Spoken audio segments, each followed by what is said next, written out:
What's up, y'all? Welcome back to the Zemula Sports Podcast.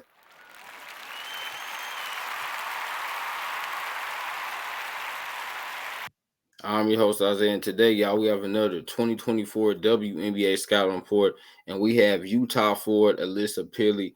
I think she is the most polarizing prospect in this draft class because we really have never seen a player with her skill sets coming to the WNBA.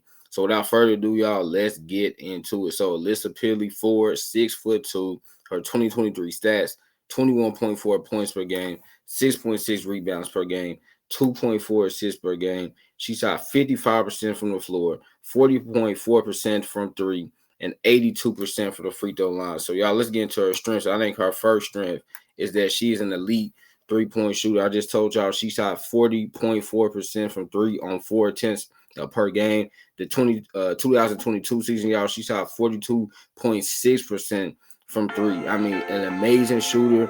I get it. Yes, her release is a little bit funky. It looks weird, but y'all, it goes in at the end of the day. That's the only thing that matters.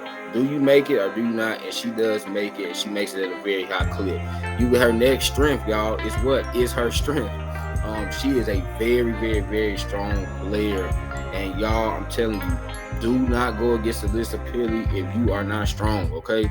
If you're not strong, if you don't have the muscle, if you don't have the weight, you do not stand a chance against this girl because she is so strong, y'all. Look at her next strength. She is a good ball handler for her size. Multiple times, y'all, particularly in that South Carolina game, we're going to touch on that here in a few minutes, but particularly in that South Carolina game, y'all, she was bringing the ball up the court. She was putting the ball between her legs. I was like, wow. I mean, she was low-key running point guard for Utah, which is very surprising because I'm like, man, I've never seen a girl be 6'2" and bring the ball up the court like that, like she's a point guard. Very good ball and has good moves as well, y'all. Can cross people up. Like, I'm telling you, this girl, I really think, y'all, she's going to end up putting some people on the floor with her crossovers. And we're going to be like, wow, she's like a point guard out there. But her ball handling is really good. It surprised me when I was watching. I was like, wow, I didn't realize Alissa Pili was that good with ball handling. But she's very comfortable with the ball in her hands. She's very comfortable dribbling. She has no problem running the offense, initiating the offense, which is very rare for her size, but she has no problem doing it. You look at her next strength, y'all, it's her post-up game. And this is where she reminds you like a throwback old school player. Because, you know, nowadays, a lot of these power forward centers that's coming out into the WNBA, a lot of them really don't have a post-up game. But she does have a post-up game. She actually has moves too, y'all. She has a really good little post fadeaway that I like when she does it. She also has a nice little post hook, a little post runner that she loves to do. We saw her do it a couple of times against Camila Cardozo in that game against South Carolina. This is a good skill to have. I don't care, y'all. I know the game now is all about threes, and more threes, but I still feel like it's very important for particularly power forwards and centers to still be able to have a good post-up game, to have good post moves. She's one of the few that still values the post game in her game, and she does it at a very, very, very high clip. You with her next strength, y'all, she is very efficient. I mean, pretty much the start of this video, I told y'all she shot 55% this year from the floor, 40% from three. Last season in 2022, she shot 59% from the floor and 42.6% from three. They talk about a player, y'all, that took a lot of shots, right? She averaged nearly 15 shots per game and still shot 55% from the floor. It's not like that Utah team had a lot of threats outside of Alissa Pili, and she still was out here getting it done, being very efficient. You look at her next strength, y'all. She had 37 points against South Carolina and USC. And the reason I put that on here as a strength is because, as y'all well know, that South Carolina has a center by the name of Camila Cardozo who projected to be a top 3 to 5 pick in next week's draft, y'all. And Alissa Pili gave her the work. And the reason I put USC on here is because they have a pretty solid center named Rhea Marshall. Again, Alissa Pili gave her that work, y'all. Camila Cardozo, she had never faced a player like Alissa Pili before in this show because, y'all, I remember to start out that game, Camila Cardozo was like really playing / guarding the paint. Then when she realized that Alissa Pili could shoot, what did she do? It forced her to come out. And as y'all know, Cardozo, y'all, she is not comfortable having to guard on the perimeter. She's more comfortable guarding in the paint area. But Alissa Pili made her come out to the perimeter. And then because of that, y'all, when Alissa Pili started making those threes that she did in that game, what did that force Cardozo do? It forced Cardozo to get off her feet, and then Alissa Pili was getting right with her, going to the basket. And then with Rhea Marshall, y'all, Rhea Marshall has the kind of the strength to keep up, but she does not have the foot quickness to keep up with Alissa Pili. And Alissa Pili, excuse me, gave her that work too. I love this. You're going against two elite teams. You're talking about South Carolina just won a national championship. USC was the number 1 seed. You have to play your best, y'all, when you're playing the best. Okay, let me repeat. You have to play your best when you're playing the best, and she did that. And then, y'all, you look at her last strength. She is a Mack truck coming down the lane, y'all. Let me tell you something. Alissa Pili is going to push you out of the way, okay? Like I said earlier about her strength, if you do not have the strength to go up against her, you have zero chance at stopping her, because this girl is going to get by you, y'all, and she is going to push you. She's going to bully you. She's going to be very physical with you, because her and Cardozo, it was a very physical matchup between them, but she won it because she just has more strength than Cardozo has. But y'all, when she's coming down that lane, you better move, get out the way, get out the way. Okay, like my man Ludacris said, you better get out the way, because this girl is a Mack truck coming down that lane. And because of her elite ball handling, I really think she's elite ball handling, especially for her size. Because of y'all, her elite ball handling ability, man, you really cannot stop this girl. She can shoot a three on you, she can post up, and she can get to the rack and dribble. Yeah, unguardable offensively. But y'all, let's get into her weaknesses. I think her first weakness is her lateral quickness, okay? Alissa Pili cannot guard well on the perimeter. She just cannot. And this is a problem, because you talk about the WNBA has a lot of quick guards and forwards, y'all. And if she has to go up against, say, an Asia Wilson, goes up against a Kelsey Plum, goes up against a Neko Bumake, a Skylar Diggins Smith, she is not going to be able to guard them on the perimeter, because she's just too slow to be able to keep up with them. And it's actually surprising, because Alissa Pili, offensively, she's pretty quick. She's light on her feet, but defensively, y'all, she is slow-footed, and she cannot keep up on the perimeter with really good to great offensive players. Look at her next weakness, y'all. It's her shot blocking. This is the girl, y'all, for her career. She averaged 0.7 blocks per game, which is really poor. She never had one season where she averaged at least 1 block per game. Okay? Really poor. Because of her size, Alissa Pili should be getting at least, in my opinion, 1.5 to 1.9 blocks per game. Now, I understand she's not Cameron Breen, she's not a Brittany Griner when it comes to blocking shots. She's not an Asia Wilson when it comes to blocking shots. But Alissa, y'all, she has to give us more than 0.7 blocks per game for a career, okay? It's just not gonna get it done. Because in the WNBA, players are gonna be able to just go at her. And they should not be able to just go at her easily. At her size, with her strength, y'all, she should be able to block some shots. She should be able to, at the very least, deter some shots. She cannot do that. I want to see Alissa Pili become a better shot blocker. Look at her next weakness, y'all. Her rebounding. Again, similar with her shot blocking, it's very surprising. For her career, she only averaged 6.1 rebounds per game. The most rebounds per game she ever averaged, y'all, was her freshman year. She averaged 8. After that, it was 3.8, 4.5, 5.6, and then this season, 6.6. Okay, that's not going to get it done. That is not going to get it done in the WNBA, y'all. You gotta go. She has to go against those big physical centers, like a Kalani Brown, like a Tierra McCowan, like a Jonquel Jones or Brianna Jones.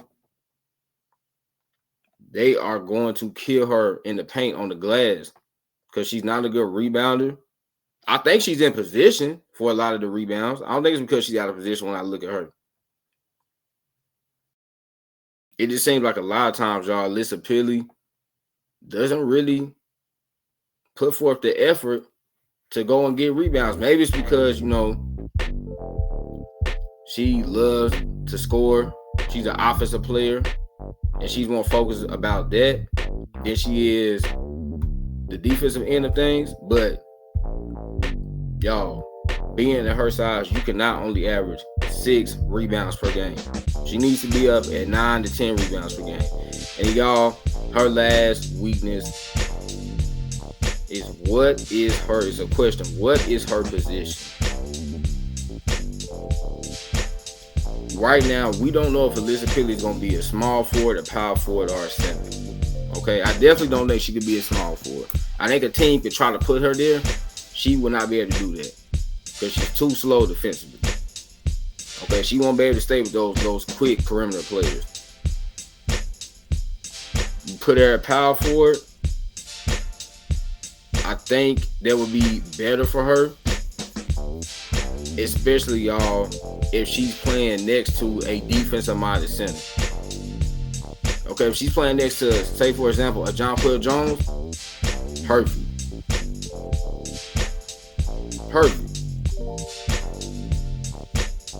But let's just say, y'all, that didn't happen, and she was to play next to an Azurá Stevens, who's not a bad defender, but not a great defender. That's not great. And then Alissa Pili, could she play center? No, y'all, she cannot play center. Okay, because of her rebounding, like I just touched on a few minutes ago, because of her rebounding. So what is her position? We don't know yet. It seems like, in my opinion, I think it's going to be powerful. We don't know yet because I think teams are going to try to play her at the 3, the 4, and even the 5. I think some teams might try to play her at small ball 5. But we don't know what her position is, mainly because, y'all, her lack of rebounding, her not being the quickest player defensively. You're like, well, you don't really want her playing on the perimeter. You don't want her having to go up against these really, really, really big physical centers because she's not a great rebounder. All right, y'all, so let me give you a pro comparison, her prospect grade, and the conclusion. So my pro comparison, and I hope y'all gonna like this, my pro comparison for Alissa Pili is Charles Barkley and Danielle Adams. And y'all, the reason I compare her to Charles Barkley, the mound round of rebound, is because when Chuck was coming out back in the 80s, we had never seen a player his size be able to handle the ball, be able to go coast to coast with it, shoot it a little bit, and be an effective defender. Now, obviously, Alissa Pili, she's not the defender that Chuck was, but she can bring the ball up the court just like he could. She could take it coast to coast just like he could. And y'all know that's why they call Chuck the round man of rebound. This man was so strong, so physical. I told y'all, Alissa Pili, Mack truck coming down the lane, that's what Chuck was. There are just so many similarities between her and Charles Barkley's game. And then y'all, my other comparison for her is Danielle Adams. Y'all remember Danielle Adams? Now, Alissa Pili is a little bit different than Danielle Adams because she can shoot it, unlike Danielle Adams. But really, y'all, from like a physical perspective, they're very similar. From a body perspective, they're very similar. From a height perspective, they're very similar. Kind of two different skill sets. Danielle Adams was your throwback, traditional big. Alissa Pili is like your new age big, right? With her shooting, her ability to put on the floor, take it coast to coast, and cross you up.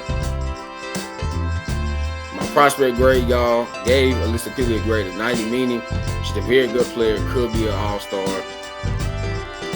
I don't think she's an elite player. I don't think she's a great player. I don't think she's a superstar player. I don't think she ever will be a superstar player, elite player, or a great player. But I can see her being an all-star player because, y'all, I mean, her offensive bag is deep. She can do so many things well on that end of the court. And if she is able to play next to a really good defensive center, I think it's going to be able to mask some of her limitations that she has defensively. So in conclusion, y'all, Pili is a phenomenal scorer and is one of the most unique players we've ever seen. Her defensive rebounding are great, but that could improve if she goes to a defensive-minded coach. She will get buckets in the WNBA. And y'all, I truly believe that last sentence. She's going to get buckets in the WNBA. That is not going to be something that I think a lot of us will question. We know at her size, her quickness offensively, being able to go down the court, shoot it really, really, really efficiently from three, be able to post it up and be able to put it on the deck and cross people up, we know she's going to get buckets. And we know she's going to be a lot to deal with. But defensively, y'all, that's where we have the question, right?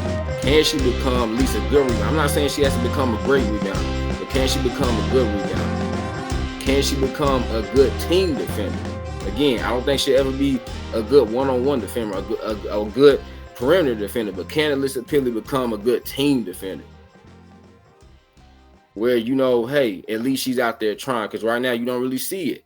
Because I think at Utah, she was trying to save all her energy on the offensive side. But if she's able to do that, y'all, you're talking about a really, really, really good player.